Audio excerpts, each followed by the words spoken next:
नमस्कार बच्चों, कैसे हैं आप सभी। तो आज हम लोग डिस्कस करने वाले हैं 26/11/2024 के शिफ्ट 2 के एएलपी के सारे रीजनिंग के क्वेश्चंस। लेकिन इससे पहले एक छोटी सी इंफॉर्मेशन आपको देना चाहता हूं regarding are upcoming batch in the app. तो देख रहे हैं यहाँ पर maths by DP sir app official, ये आपको डाउनलोड करना होगा। इसमें आपको अभी जो फिलहाल देख रहे हो उसमें आपको यूथ एनटीपीसी बैच ये मिल रहा है, जिसमें हम लोगों ने रेलवे के सारे प्रीवियस ईयर के क्वेश्चन डिस्कस कराए हैं मैथ्स के, और रीजनिंग के सारे टाइप को हमने डिस्कस किया है, जिसकी फीस मात्र 180 रुपए है। और विजय पथ बैच, ये ग्रुप डी, जो अपकमिंग आपका ग्रुप डी एग्जामिनेशन है उसको पॉइंट ऑफ व्यू में रखते हुए ये बैच है मात्र 240 रुपए का। इसमें आपके सारे के सारे सेक्शन को कवर किया जा रहा है, मैथ्स, रीजनिंग, साइंस, जीके। ठीक है। और अगर आप चाहते हैं कि हमारे ऐप पर अवेलेबल जितने भी 10 बैचेस हैं उन 10 के 10 बैचेस का एक्सेस अगर आप लेना चाहते हैं तो इसकी फीस मात्र 360 रुपए है। तो ये सारी बातों को करते हुए आइए हम लोग स्टार्ट करते हैं आज के सेशन को। और आज के सेशन का ये फर्स्ट क्वेश्चन हम लोग डिस्कस करते हैं। पहला क्वेश्चन जो आपको नजर आ रहा है ये है मैथमेटिकल ऑपरेशन का। तो हमें करना क्या है, बहुत सिंपल सा काम है। ए बी सी डी की जगह जो हमें एक्सप्लेनेशन में साइंस दिया गया वो प्लेस करना है, कैलकुलेट करना है। तो आइए फटाफट इसे करते हैं। तो देखिए, डी का अर्थ बताया गया माइनस, सी का अर्थ है प्लस, ए का अर्थ है डिवाइड, और बी के बारे में बताया गया बी है मल्टीप्लाई। तो इसको अगर हम डिवाइड कर देंगे तो ये हो जाएगा 31, 31 को 4 से गुना कर देंगे तो ये हो जाएगा 124। और आगे देखिए ये सारे एडिशन में ही है तो कोई दिक्कत नहीं है। 61 में से अगर हम 39 को निकाल देते तो 22 बचता है। तो 22 प्लस 14 ये हमें 124 में ऐड कर देना है। तो देखिए 4 4 8 2 10, एक बचा, 12 2 14, एक 15 और एक 16, यानी हमारा आंसर होगा 160। तबीयत थोड़ी ठीक नहीं चल रही तो हो सकता है मेरी आवाज बीच बीच में कभी धीमी हो जाए, तो थोड़ा मैनेज करना बच्चों, ठीक है। आइए ये क्वेश्चन देखिए, बहुत ही अच्छा क्वेश्चन है। यहां पर बोला यह जा रहा है कि कौन से दो नंबर को हम आपस में बदले कि ये हमारा इक्वेशन सेटल हो जाए। तो ऐसे केसेस में हम सबसे पहले डिवीजन देखते हैं। जहां डिवीजन लगा है वहां पे देखो 44 डिवाइडेड बाई 4, ये डिवाइड पूरा का पूरा हो जा रहा है, 100% डिविजिबल है। तो मतलब अभी हम इसे छेड़ने की ऐसी कोशिश नहीं करेंगे। हम ऐसे केसेस में ना एक बार ऑप्शंस को देखते हैं और ऑप्शंस की मदद से काम करते हैं। जैसे देखो 24 और 44 को इन्होंने बदलने बोला। अगर हम 24 की जगह 44 कर दें और 44 जहां है वहां 24 कर दें तो देखो अभी भी डिवाइड हो रहा है ना। जी बिल्कुल हो रहा है। और अगर डिवाइड हो रहा है तो एक बार इसे कैलकुलेट करके देखते हैं, ठीक है, कि अगर यहाँ 44 रख देंगे तो क्या होगा। तो 46 प्लस 44 करने पर ये हो जाएगा 90, माफ कीजिएगा, 46 प्लस 44 करेंगे हो जाएगा 90। और 12 प्लस 19 होता है 31, 31 का 2 गुना करेंगे तो 62, प्लस 38 गुना 6 तो 8 6 48, 6 तरीके 18 और 4 22, 228। और यहां देखो 24/4 यानी 6 प्लस 6। एक बार इसे कैलकुलेट करके देखिए क्या 262 आ रहा है या नहीं आ रहा। तो देखो ये यहां से कट जाएगा और कटने पर ये बचेगा कितना, तो 62 घटाओगे तो ये बचेगा 28, 28 और 28 56 और 6 62, बिल्कुल सही 262 बैठ जा रहा है, यानी पहला वाला ही हमारा आंसर है। ठीक है, चलिए नेक्स्ट क्वेश्चन देखते हैं। बहुत इजी पेपर आया, मतलब अगर आप इसमें रीजनिंग के सारे क्वेश्चंस नहीं बना पा रहे हैं यानी कि अभी भी आपको थोड़ी समस्या है, आपको अपनी तैयारी को और बेहतर करना होगा। पूरे के पूरे अभी तक जो हम जितने भी सेट्स हमने डिस्कस किया है सभी में लेवल ऑफ क्वेश्चन इजी रहा है, कोई बहुत डिफिकल्ट क्वेश्चंस नहीं आए हैं एएलपी के पेपर में आपके। आइए इसे देखिए यहां क्या हो रहा है। तो C+4 करने पर G आता है, y -2 करेंगे W, B+4 F, और S -2 करेंगे Q। तो एक में +4 और दूसरे में -2, यही करना है, यही करना है हमें SQRK के साथ। तो S में 4 ऐड करोगे तो W होगा, Q से 2 माइनस करोगे तो O होगा। WO वाला ऑप्शन आपको एक ही दिख रहा है, हम आगे चेक करके टाइम वेस्ट नहीं करेंगे, हमारा आंसर आ चुका है। ठीक है, क्लियर। खैर W भी देख लेते तो भी हमारा आंसर आ जाता, पहले लेटर से ही आंसर आ जाता। आइए, हाँ इस तरह के क्वेश्चन आपके इस साल सभी शिफ्ट में देखे गए हैं जहां डबल वेकेंट प्लेस मिला है। लेकिन यहां देखो एक बात ये ध्यान में रखिएगा, यहां पर दोनों ही जगह पर सेम नंबर रखना है। तो ऐसा कोई नंबर लेना होगा जिससे हमारा ये काम हो जाए। जैसे देखो ये 5 का स्क्वायर तो दिख रहा है, यानी इसे हम कह सकते हैं 5 × 5, और ये नंबर देखो 6 × 6। तो हम ऐसा कुछ ले ले जैसे हमारा काम हो जाए। जैसे देखो अगर हम 30 को ले लेते हैं यहाँ पर, तो ये 5 × 5 है। दूसरा नंबर देखिएगा तो 5 × 6, मतलब 5:6 के रेशियो में। फिर 30 लेंगे तो ये 6:5, और इसको हम कह सकते हैं 6 × 6। तो बेसिकली ये जो दो नंबर्स है, ये दोनों जगह पर अगर हम 30 रख देंगे तो 5:6 का रेशियो यहां भी बनेगा, 5:6 का रेशियो यहां भी बनेगा, यानी हमारा आंसर 30 होगा। हमारा आंसर 30 होगा। ठीक है, आइए नेक्स्ट क्वेश्चन देखते हैं। सॉरी, अगला क्वेश्चन देखिए। Again analogy, alphabetical analogy, D-1 C, E-1 D और F-1 E, सभी में -1 हो रहा है। तो हमें UV W के साथ भी -1 कर लेना है। तो U-1 मतलब TUV कर लो, हमारा आंसर आ जाएगा। TUV हमारा आंसर आ जाएगा। तो बहुत ज्यादा टाइम टेकिंग क्वेश्चंस नहीं थे। इनफैक्ट कोडिंग एंड डिकोडिंग के भी जितने क्वेश्चंस आए हैं बहुत इजी आए। ठीक है, ये रैंडम कोडिंग्स के आए हैं। देखो आपको 2 वर्ड और उसके कोड दे दिए गए। उन 2 वर्ड में जितने भी कॉमन लेटर्स दिख रहे हैं, जैसे देखो आपको B, O और E, ये 3 कॉमन दिख रहा है, BOE। तो इनके लिए कॉमन डिजिट्स भी हैं। जैसे देखो 6 है, 2 है, 3 है। अब अगर आपसे L का कोड पूछा जाए तो बचा 5, और R का कोड पूछा जाए तो बचा 8। आपसे देखिए L का पूछा गया है इस बार, तो हमारा आंसर 5 होगा। R का पूछा जाएगा, आंसर 8 होगा। हाँ, कॉमन लेटर्स को लेकर हम कंफर्म नहीं कर सकते थे इस केस में, ये ध्यान रखिएगा। अगर कॉमन लेटर का पूछा जाता तो हमारा आंसर होता कैन नॉट डिटरमाइन, ज्ञात नहीं किया जा सकता। ठीक है, हाँ आइए अब जरा देखते हैं अगला क्वेश्चन। क्वेश्चन में देखिए ये है सिलॉक्स का। बोले जरा all bees are insects and all bees are हनीकॉम्ब्स। तो ऑल बीज आर इंसेक्ट, ये बनाया B, and all bees are honeycomb, ये बनाया हनीकॉम्ब। अब देखो पहला क्या है, सम हनीकॉम्ब्स आर इंसेक्ट। क्या हनीकॉम्ब का कुछ पार्ट इंसेक्ट में है? बिल्कुल है, तो पहला तो सही है। एंड ऑल हनीकॉम्ब्स आर हनी बीज, सारे हनीकॉम्ब तो हनी बीज नहीं है, इसलिए ये सेकंड वाला सही नहीं है। हमारा आंसर होगा ओनली फर्स्ट, ओनली फर्स्ट, यानी ऑप्शन थर्ड। ठीक है, आइए ये क्वेश्चन देखिए। थोड़ा सा मैं छोटा कर रहा हूं क्योंकि नीचे ऑप्शंस हैं और शायद आपको ऑप्शंस नहीं दिख पा रहे होंगे अच्छे से। ये देखिए, बोला ये जा रहा है कि बेसिकली ये है ऑड वन आउट। इनमें से ऑड वन आउट क्या है? देखो जी को z बना रहे हैं, तो हम जी में कह सकते हैं 19 प्लस भी कर रहे हैं, या G-7 भी z हो सकता है ना।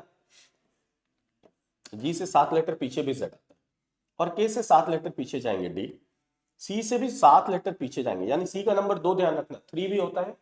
और जब दोबारा से गिनती शुरू करेंगे, यानी z के आगे गिनेंगे, तो हम ऐसे गिन सकते हैं कि z का 26 है तो a का 27, b का 28 और c का 29। तो अगर हम c का नंबर 29 ले, 29 को 22 बना रहे हैं, तो यहां भी 7 माइनस हो रहा है, ये चीज ध्यान रखना। और G-7z यहां भी हो रहा है। W को P बना रहे हैं, अगेन 23 में से 7 कम करेंगे 16, और 27 में से 7 कम करेंगे, A का भी 2 नंबर ध्यान रखना, 1 और 27, 27 से 7 लेटर पीछे जाओगे T आएगा, यानी -7 की सीरीज चल रही है। तो यहां भी बच्चों -7 कर लेते हैं। चेक कीजिए तो V-2 हो रहा है, बस ऑड यही आ गया हमारा। आगे चेक करने की जरूरत नहीं है, क्योंकि बाकी सारी जगह -7 हो रहा है, और डी वाले ऑप्शन में -2 हो रहा है। तो ऑड इनमें से, अलग इनमें से, भिन्न इनमें से यही है। देखिए अल्फाबेटिकल सीरीज, मतलब अल्फाबेट बेस्ड बड़े क्वेश्चंस पूछे गए, है ना। एनालॉजी के भी पूछे गए, एनालॉजी में भी दोनों टाइप से पूछे गए, कोडिंग डिकोडिंग में भी नजर आया, अल्फाबेट की सीरीज भी आपको मिल रही है। अब देखो यहां हो क्या रहा, B+2D, D+2F, G+2I, आगे भी देखो +2 ही हो रहा है, तो बस J+2L, L+2N और O+2Q, यानी हमारा आंसर LNQ होगा। ज्यादा टाइम वेस्ट नहीं करना है। हाँ, ये क्वेश्चन थोड़ा ठीक है। यहां क्या बोला जा रहा है, टाउन L टाउन M के पश्चिम में स्थित है। तो M को कहीं लिखिए और M के पश्चिम की ओर L लिख लीजिए। पश्चिम किधर होता है? बाईं ओर, ये ध्यान रखिएगा, है ना। नॉर्थ साउथ ईस्ट वेस्ट, इसका ध्यान रखना है। ऊपर की ओर नॉर्थ, दाईं ओर ईस्ट, नीचे साउथ, बाईं ओर वेस्ट। ये वाला इलाका नॉर्थ वेस्ट कहलाता है, ये वाला इलाका नॉर्थ ईस्ट कहलाता है। इस ओर जाने पर ये साउथ ईस्ट होगा बच्चों, और ये आएंगे तो साउथ वेस्ट होगा। ठीक है, क्लियर। तो बोला गया town L is located to the west of M, M के पश्चिम में एल है। टाउन एल के उत्तर पूर्व में है। Town D is located to the north east of town L. Town L के नॉर्थ ईस्ट में कौन सा टाउन है? डी। तो हमने मान लीजिए यहां बता दिया एल का नॉर्थ ईस्ट। ठीक है, अब देखो नेक्स्ट क्या बोला गया, town A and town D, town A town D के पश्चिम में स्थित है। ए जो है वो डी के पश्चिम में है, तो डी के पश्चिम की ओर ए कर दिया। और टाउन आर टाउन डी के पूर्व में स्थित है, डी के पूर्व में आर कर दिया। तो डी के पश्चिम में है, डी के पूर्व में आर। अब देखो सवाल क्या पूछा गया, टाउन ए के सापेक्ष में, ये ध्यान रखिएगा, ये छूट गया है, इंग्लिश में नजर आ रहा है। टाउन ए के सापेक्ष में टाउन आर की स्थिति क्या है? जिसके सापेक्ष में पूछा जाता है उसको बेस मानते हैं। और उसके देखो राइट हैंड साइड नजर आ रहा है, ठीक राइट में, ठीक राइट मतलब पूर्व की ओर नजर आ रहा है ना? क्लियर है ना बेटा? क्लियर। तो what is the position of town are with respect to town A? अच्छा, ऑप्शंस में भी गड़बड़ी है। अच्छा, एक बार फिर से देखते हैं। Town L is located to the west of M, ठीक है, एम के वेस्ट में हमने एल को रख लिया, ये ठीक है। नेक्स्ट देखिए, D town D is located to the north east of town L, L के टाउन नॉर्थ ईस्ट में डी कहीं रख दिया, चलो ये भी ठीक है। Town A is located to the west of D, D के वेस्ट में ए है। And town R is located to the east of D, east बोला है तो सिर्फ ईस्ट में रखेंगे आर को। And what is the position of town are with respect to town A? बिल्कुल करेक्ट आंसर इज ईस्ट। मेरे ख्याल से इसमें ऑप्शन की गड़बड़ी है, करेक्ट आंसर यहाँ ईस्ट ही आएगा। इंग्लिश में भी चेक कर लिया, इंग्लिश हिंदी में भी चेक कर लिया, डबल वेरीफाई हमने कर लिया है, तो आंसर ईस्ट ही आएगा। नेक्स्ट, यदि शब्द हाइपोनोटिक के प्रत्येक अक्षर को अंग्रेजी वर्णमाला क्रम में उसके बाद वाले अक्षर से बदल दिया जाए और फिर इस प्रकार से बने अक्षर समूह अंग्रेजी वर्णमाला के क्रमानुसार पुनर्व्यवस्थित कर दिया है, तो अक्षरों के नए पुनर्व्यवस्थित समूह में बाईं ओर से दूसरा अक्षर कौन होगा? बाईं ओर से दूसरा मतलब अल्फाबेटिकली सेकंड, यही होगा ना, अल्फाबेटिकली सेकंड। तो इन सब में से अल्फाबेटिकली सेकंड क्या होगा?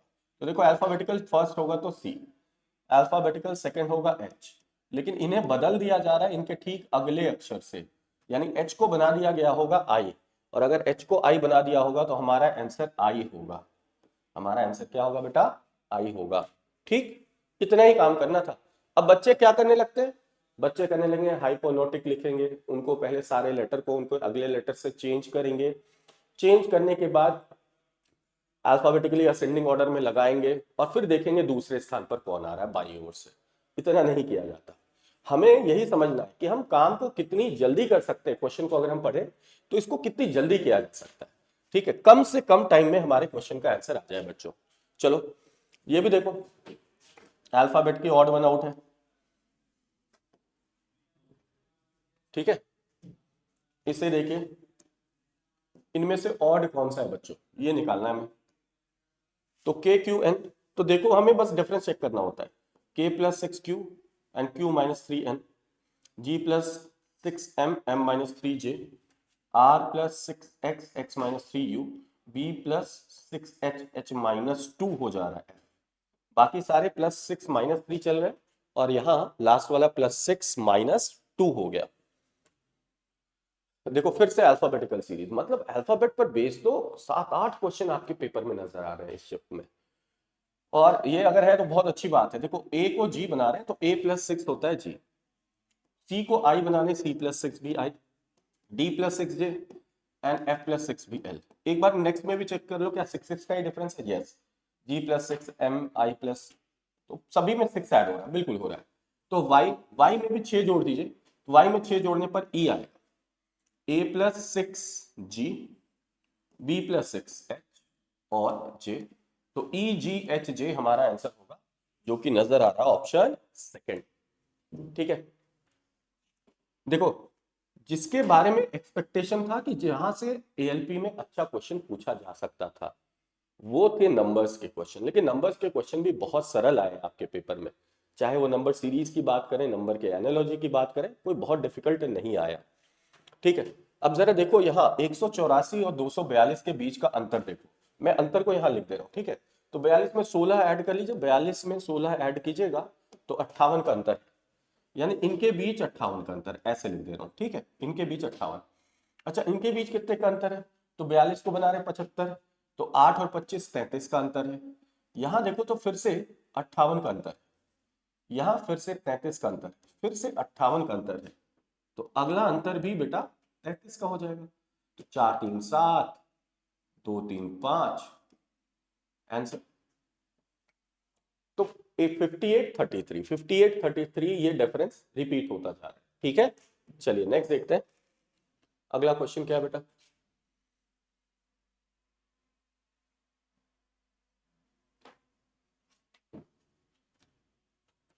ओके, सर्कुलर अरेंजमेंट, अरेंजमेंट के दो क्वेश्चन आपको हर सेट में नजर आए हैं, एक लीनियर यानी सीधी पंक्ति पर आधारित प्रश्न, दूसरा वृत्त पर।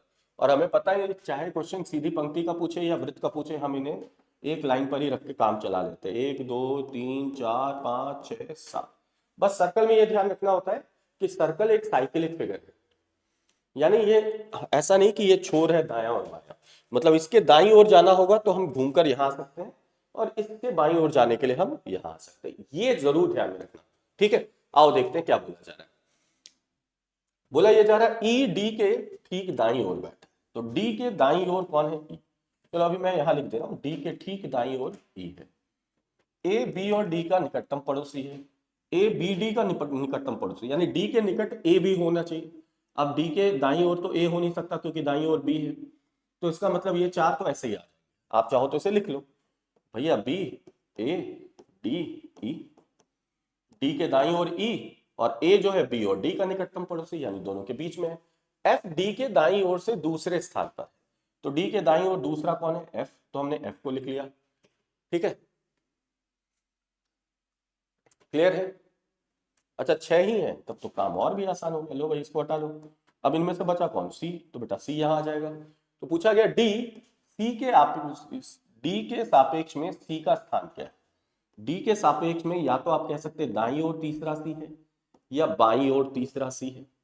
बाएं से भी काउंट करो तो पहला दूसरा और तीसरा, और दाएं से भी काउंट करो तो पहला दूसरा और तीसरा। तो चाहे बाएं से तीसरा मिल जाए या दाएं से तीसरा मिल जाए, हमारा आंसर सेम होगा, यानी यहां हमारा आंसर होगा ऑप्शन थर्ड, बाएं ओर से तीसरा, ठीक है। आइए देखो फिर से एक एनालॉजी का क्वेश्चन ये नजर आ रहा है। देखो जब भी नंबर्स नजर आते हैं आपको इस प्रकार के, मैं इसको थोड़ा सा छोटा कर दे रहा हूँ, एक्चुअली टाइपिस्ट ने थोड़ा दिमाग अपना नहीं लगाया, ये सारी चीजों को थोड़ा छोटा भी कर देते तो कोई दिक्कत नहीं था। क्वेश्चन तो मेजर ये वाला पार्ट है, तो समझाना होगा, मेरी गलती, मैं समझा दूंगा। जब भी नंबर्स एनालॉजी के क्वेश्चन आए तो हमने बात किया था हमें स्क्वायर्स, क्यूब्स और उसके आसपास के नंबर्स याद होने चाहिए बच्चों। अब जैसे देखो 961 जो है, क्या हम ये कह सकते हैं 961 31 का स्क्वायर है। अब देखो ये 25 का स्क्वायर है, ये 29 का स्क्वायर है, ये 24 का स्क्वायर है, और ये 23 का स्क्वायर, ठीक है, यही सारे तो है। अब जरा नंबर देखो, अगर मैं 45 रखूं तो 45 को से 31 का स्क्वायर बना रहे, यानी 14 कम करके स्क्वायर बना रहे, तो उस हिसाब से 34 से 14 कम करते तो 20 का स्क्वायर आना चाहिए था, 20 का स्क्वायर हमें मिला नहीं, यानी ये तो सही नहीं है। उसी तरह अगर हम पहली संख्या 47 लें तो 47 से 31 यानी 16 घटा रहे हैं, तो 34 से 16 अगर हम घटा देते तो बेटा हो जाता 18, 18 का स्क्वायर होना चाहिए था, नहीं है, ये भी नहीं। 41 रखते तो देखो 41 से 10 घटाने पर 31 होता और 31 का स्क्वायर। उसी तरह 34, तो 34 से भी 10 कम करते 24, और 24 का स्क्वायर दिखना चाहिए था, बिल्कुल। तो y का मान 24 का स्क्वायर दिख रहा है, मतलब हमारा आंसर ऑप्शन सेकंड होगा। मेरी बात समझ में आई? तो पहली नंबर उससे 10 लेस कीजिए और उसका स्क्वायर कर दीजिए, दूसरा नंबर बन जाएगा। आइए नेक्स्ट देखिए, 7 boxes A B C D E F G are placed one above the other but not necessarily in the same order। 7 बक्से एक दूसरे के ठीक ऊपर रखे हुए, परंतु जरूरी नहीं इसी क्रम में रखे हो। जी को सबसे नीचे से तीसरे स्थान पर रखा गया। अब देखो जगह नहीं है ना, मैं यहाँ पे इसको सॉल्व कर रहा हूँ, 1 2 3 4 5 6 7। बोला गया जी को नीचे से तीसरे स्थान पर रखा गया, G is place third from the bottom, तो नीचे से तीसरा बेटा जी को कर दिया। Only 2 boxes are place between C and D, C और ई के बीच 2 बक्से, अगर बक्से 2 है तो इसका स्थान आपस में तीसरा हो जाता है बेटा। सी से तीसरे स्थान पर ई होगा। Only 2 boxes are placed between C and D. C और ई के बीच केवल 2 बॉक्स रखे गए। ए को डी के ठीक ऊपर रखा गया है। A is place just above D, यानी डी और डी के ठीक ऊपर पहले स्थान पर ए होगा। ठीक, अब देखो नेक्स्ट क्या बोला गया, D is placed at one of the place above G. G के ऊपर कहीं डी आएगा, जी के ऊपर डी आएगा तो ए भी ऊपर ही आएगा, ए और डी दोनों ऊपर ही आएंगे। अभी ये नहीं पता कि ये 7-6 पे आएंगे, 6-5 पे आएंगे, 5-4 पे आएंगे, लेकिन ऊपर आएंगे, अभी ये पता है बस। अब देखो नेक्स्ट क्या बोला गया, only 2 boxes are placed between B and ए।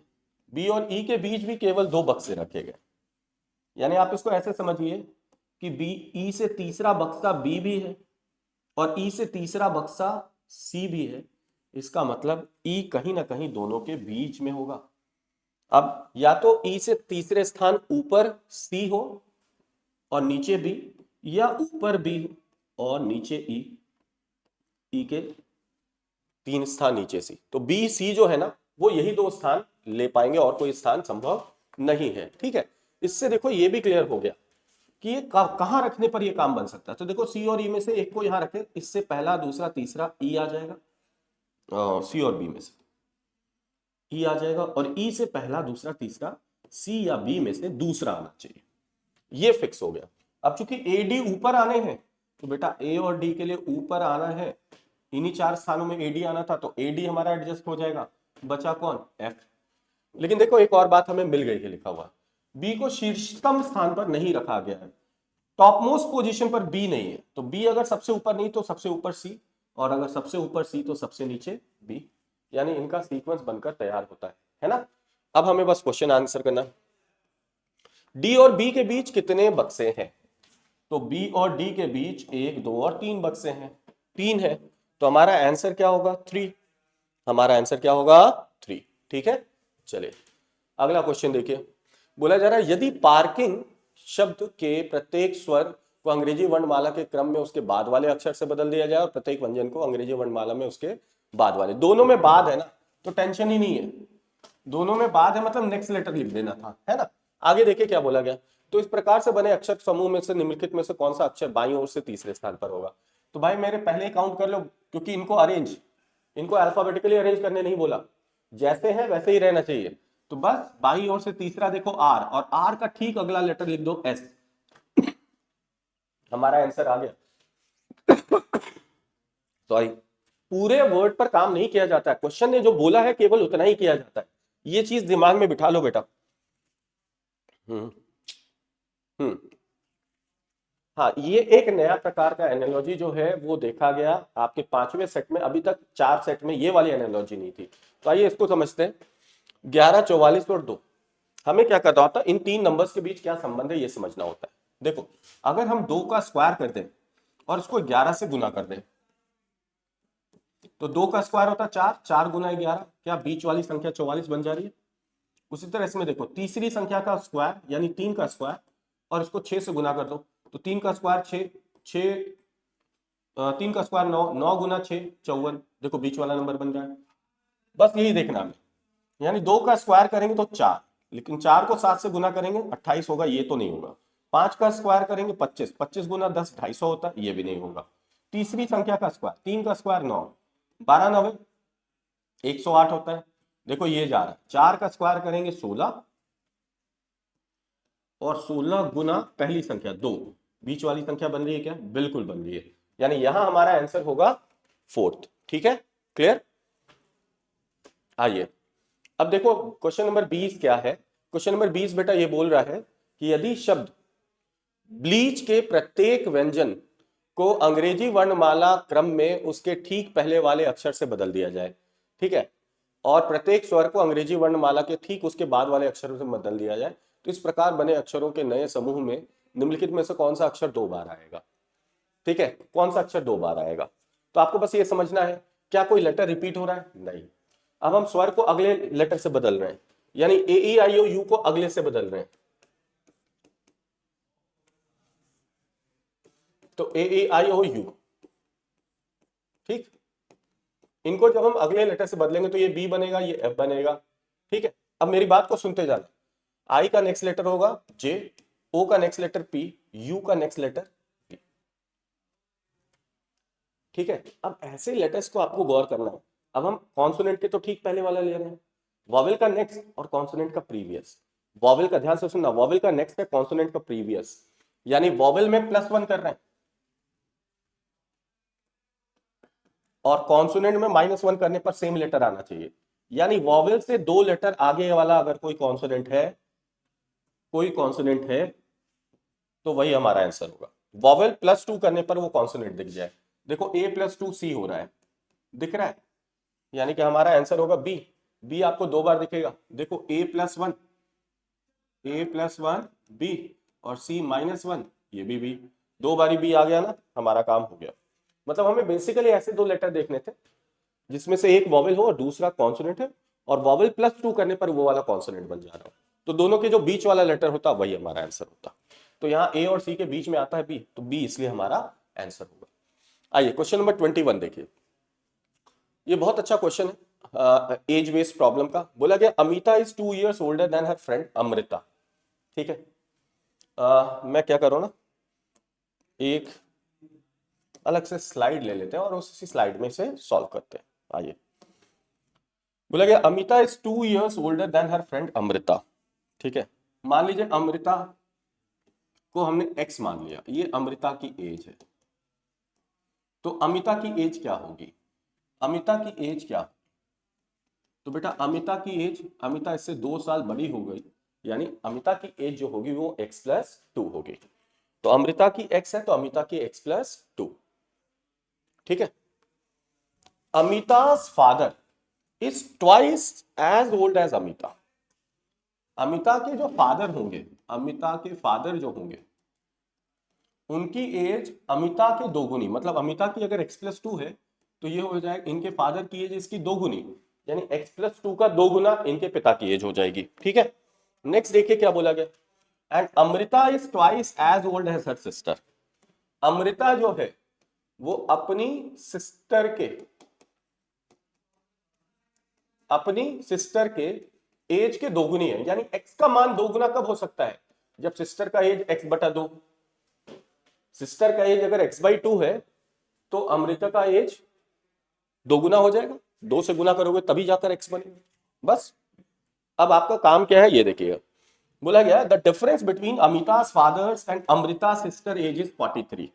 मतलब इन दोनों का अंतर हमें दे दिया गया 43, तो बस काम ही क्या करना है, इन दोनों का अंतर क्या होगा, तो देखो ये हो जाएगा 2x + 4 माइनस करोगे x/2 और ये हो जाएगा 43, एलसीएम ले लो, तो 4x -x 3x, 4 + 2 4 × 2 8, और इधर गुना कर लेंगे तो ये हो जाएगा 86, तो 3x is equal to 86 - 8 which is 78, और इसको काट दो, कटेगा 3 से, 3 दूना 6 दूना 18, यानी अमृता की एज 26 है तो अमिता की 28, बहन की 13, और फादर की करेंगे तो 28 × 2 56, सबकी एज आ गई है। क्वेश्चन क्या पूछा है देख लीजिए, पूछा है the sum of the ages of Amita and Amrita, दोनों का सम क्या होगा, यानी 28 में आपको 26 जोड़ देना है, 28 + 26 जोड़िएगा तो 54 हो जाएगा, 54, तो यहां हमारा आंसर होगा 54। ठीक है, चलिए, तो कभी कभी थोड़े से कैलकुलेटिव क्वेश्चन हो सकते हैं, लेकिन ऐसा नहीं कि सारे क्वेश्चन कैलकुलेटिव है किसी सेट में, कोई भी सेट ऐसा नहीं बोला जा सकता है कि बहुत डिफिकल्ट आया, कुछ क्वेश्चंस इजी भी आए हैं। ठीक है, क्लियर है, चलिए ये वाला क्वेश्चन देखिए, बोला जा रहा है 7 व्यक्ति A B C D E F G एक उत्तर की ओर मुख करके एक पंक्ति में बैठे हैं, ए दाएं छोर से 5वें स्थान पर है, तो 7 व्यक्ति 1 2 3 4 5 6 7, दाएं छोर से 5वें स्थान पर ए है, यानी राइट से first second third fourth fifth, यहां ए आ गया। ई और ए के बीच केवल 2 व्यक्ति बैठे, only 2 persons are seated between E and A, यानी देखो बाईं ओर 2 के बाद ई नहीं आ सकता, इसका मतलब दाईं ओर 2 के बाद ई को रख लेंगे, ए और ई के बीच 2 पर्सन आ गए। C is the immediate neighbour of G and E, C किसका नेबर है, जी और ई, यानी ई के एक साइड सी होगा और सी के दूसरी साइड जी, ये तीनों लगातार होंगे। ठीक है, तो ई के एक साइड सी जी, राइट साइड सी रखते तो जी नहीं रख पाते, तो ये सारे तो आ गए, and B is sit to the immediate right of F, F के ठीक दाईं ओर बी आ, तो देखो ये सारे आ गए, 7 में से 6 आ गए, बचा एक ही था डी, तो आखिरी सीट पर डी आ जाएगा।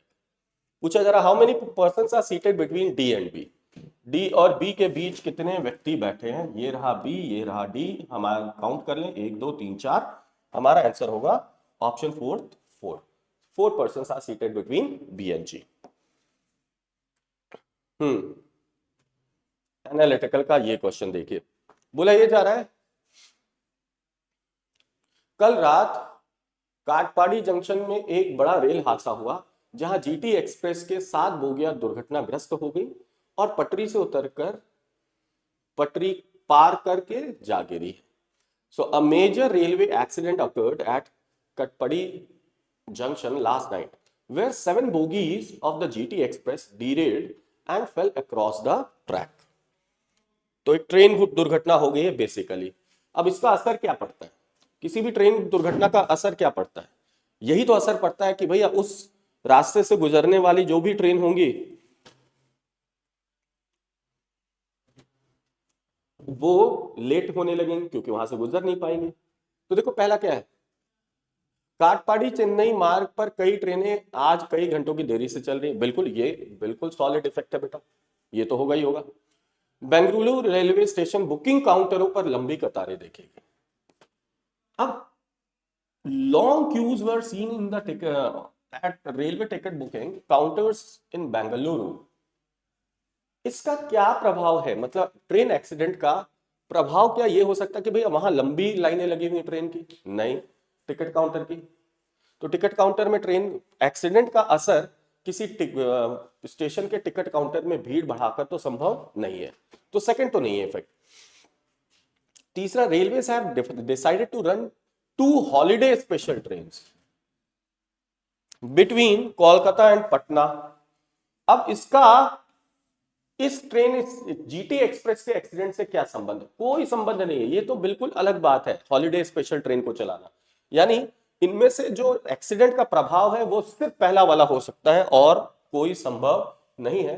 तो हमारा आंसर होगा ऑप्शन 4, केवल पहला वाला ही सही है। आइए जरा देखते हैं ये वाला क्वेश्चन, ये कैसे होगा। तो हमें देखो निकालना है how is Q related to T. तो हम क्या करेंगे, टी से क्यू की ओर बढ़ेंगे। पहला साइन डिवाइड मल्टीप्लाई और माइनस, बस इसका चेन बना लो। डिवाइड का अर्थ है पिता, मल्टीप्लाई का अर्थ है पत्नी, तो पिता की पत्नी माँ, और माइनस का अर्थ है भाई।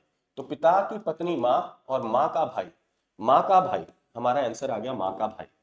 काम खत्म, बस साइन और इसका चेन बनाना था। पिता, पिता की पत्नी माँ और माँ का भाई, तो माँ का भाई हमें लिखा हुआ मिल रहा है, हमारा काम हो चुका है। ठीक है, ओके, ये लास्ट क्वेश्चन है, नहीं एक और, चलो अच्छी बात है। वो गलती से हमने वो वाला क्वेश्चन ले लिया था ना, प्रॉब्लम बेस्ड ऑन एजेस, इसलिए।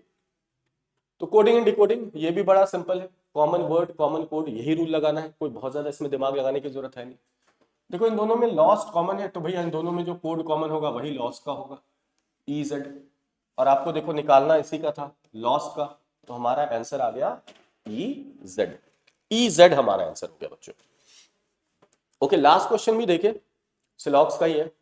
All seas are rivers, some rivers are pond. All seas are rivers, some rivers are pond. All seas are rivers and some rivers are pond.